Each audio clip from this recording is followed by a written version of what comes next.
You crank up the thermostat, pile on 3 blankets, and still wake up shivering at 3 a.m. Your heating bill?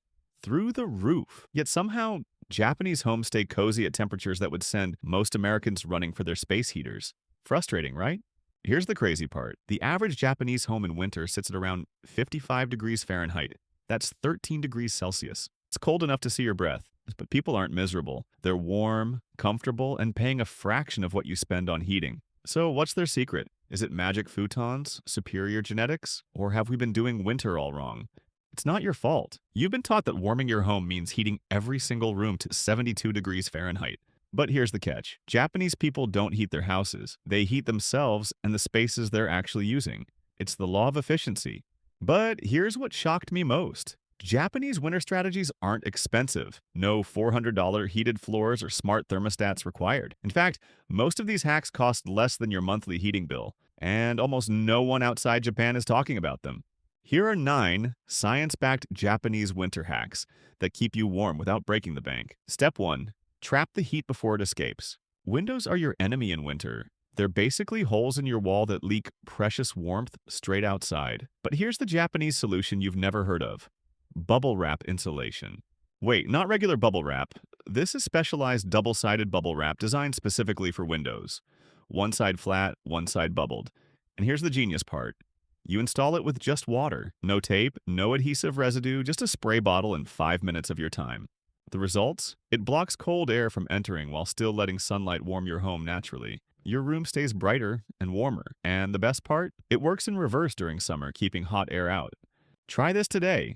Measure your windows and grab window insulation bubble wrap from your local hardware store. Cut to size, spray with water, apply. Done. James Clear would call this a tiny change with compound results. 5 minutes of effort today means months of warmth ahead. Step 2. Hot from the ground up.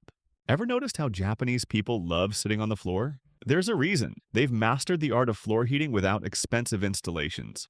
Here's the system. First, you lay down a reflective foil insulator, foil side up. Then you add a hot carpet, which is basically a thin electric heating pad designed for floors. The foil redirects the heat upward instead of letting it sink into your floorboards. Finally, you place a thick winter rug on top. The result? Warm feet, lower heating bills, and a cozy spot that draws everyone to sit down and relax. You're not heating the ceiling or empty air, you're heating exactly where you live.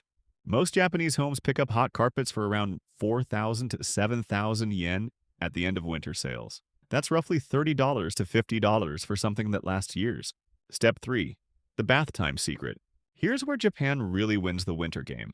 The ofuro ritual. A deep hot bath at 104 degrees Fahrenheit, 40 degrees Celsius, right before bed. Now, you might be thinking, won't that make me hotter and uncomfortable?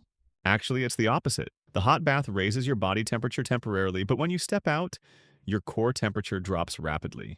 This signals your brain that it's time to sleep, and it triggers your body's natural cooling process that leads to deep restorative rest. It's like pressing the sleep button for your nervous system. You'll fall asleep faster, stay asleep longer, and wake up feeling more refreshed.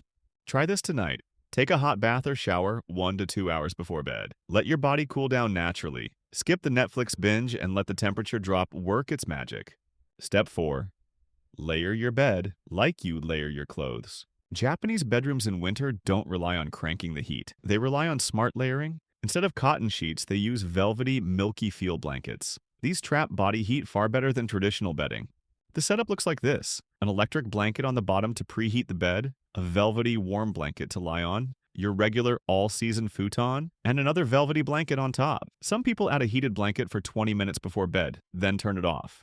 The key insight: you're creating a warm microclimate around your body, not trying to heat the entire room. This approach uses a fraction of the energy and keeps you warmer all night. Upgrade tonight. Swap one layer of bedding for a warmer material. Even replacing your pillowcase with a fleece version makes a noticeable difference. Step 5. Target heating with kotatsu philosophy. You've probably seen those low Japanese tables with blankets draped over them. That's a kotatsu, a heated table that creates a warm cocoon for your legs and lower body. But the principle applies even without the table. The idea is simple. Instead of heating your whole house to 72 degrees Fahrenheit, heat the exact space where you're sitting. Use a small space heater, position yourself near a hot carpet, or even use heat packs that stick to your clothes.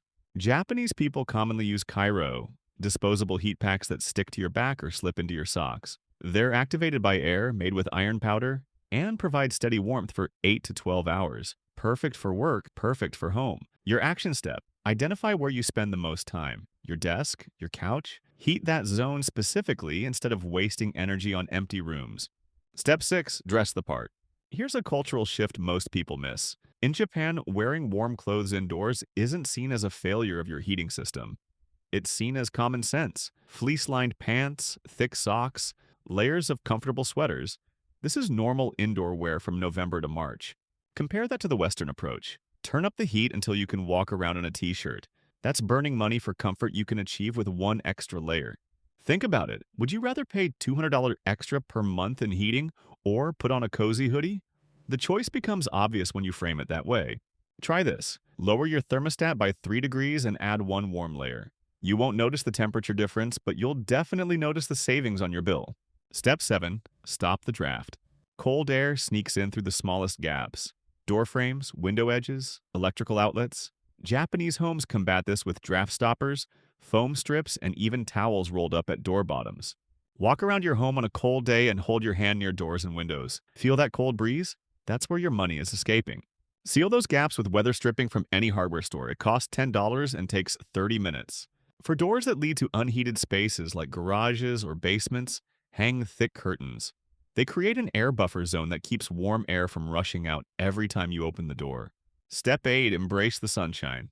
Japanese homes maximize every ray of winter sun. Curtains get opened wide during the day to let sunlight warm floors and walls naturally. Then, the moment the sun sets, heavy insulated curtains close tight to trap that warmth inside. This free heating strategy works because winter sun, while less intense, still carries significant warmth. Your floors and walls absorb it during the day and radiate it back at night. Make this your habit. Open all curtains when the sun rises, close them right at sunset. No cost, pure gain. Step 9. Cook smart, stay warm. Winter is nabe season in Japan. Nabe just means pot, and it refers to one-pot meals where you throw vegetables, protein, noodles, and broth into a single pot and let it simmer on the table. The genius? The cooking process warms your dining area, the hot food warms your body from the inside, and cleanup is minimal. Popular bases include kimchi for spice, miso for comfort, or simple dashi for clean flavor. Cook up a big batch, eat it over several days, and you've got warm meals, a warm kitchen, and less energy used overall compared to running your oven multiple times. Tonight's dinner plan: grab some vegetables, tofu, noodles, and your favorite broth.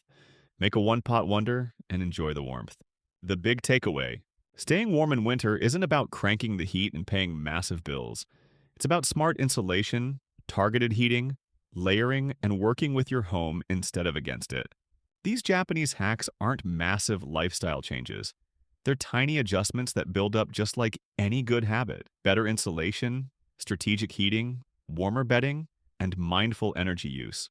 The results? Lower bills, consistent warmth, and a more sustainable approach to winter. So here's the choice. Go back to expensive heating bills and cold spots in your home, or start using these Japanese methods today. What's one winter hack you're going to try tonight? The top 1% won't just read this and move on. They'll take action, because staying warm shouldn't be a luxury. It should be easy. Drop a comment below with which hack you're trying first. Don't forget to subscribe for more science-backed tips to improve your life. See you in the next one.